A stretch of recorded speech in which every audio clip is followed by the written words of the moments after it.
Brown out ngayong gabi, gagawa po tayo ng hot pot style with kiniing.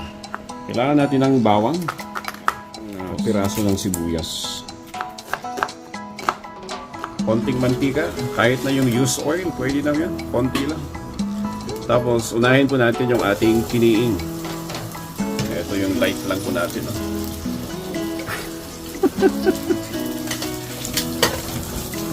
Sibuyas at bawang. Pagsabayin na po natin, pwede po yan.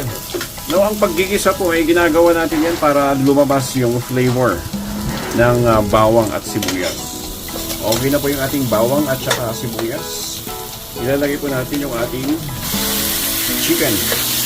Mga half kilo po yan.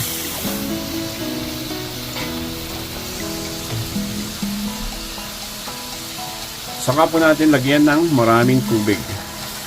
Pero mga sa kalahating litro po ito. At hayaan po nating lumambot yung ating kiniing at yung ating manok. Takpan lang po natin. Malambot na po yung ating kiniing at yung ating chicken. At ito yung ating idadagdag. Ito, tofu. Meron tayong enoki mushroom at iba't ibang klase ng mga dim sum.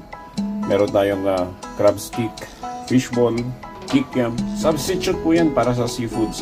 Pero kung meron po kayong fresh na seafoods, mas maganda pong gamitin yan.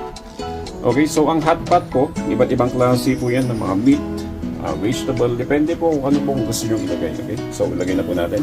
Tahan muna natin ng asin ayon sa inyong panlasa. Or pwede nyo pong lagyan ng patis kung yun po ang gusto nyo.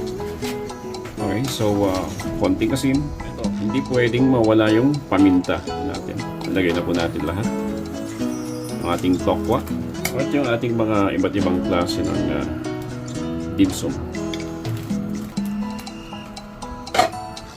Lutuin lang po natin yan. Okay, pag naluto na po yung ating mga street foods, lagay na po natin yung ating enoki mushroom. Ito, hindi natin kailangang lutuin itong enoki mushroom ng matagal.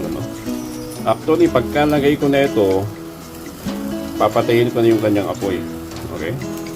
Maganda po kung meron siyang onion leeks. Kasi best part niya ito kakainin ko natin. Yan. Brown out pa rin po hanggang sa ganitong mga oras. Okay? Ito ang pinakamatakaw sa aming bahay. Susunod na lang po yan. Yan ang pinakapihigan sa pagkain.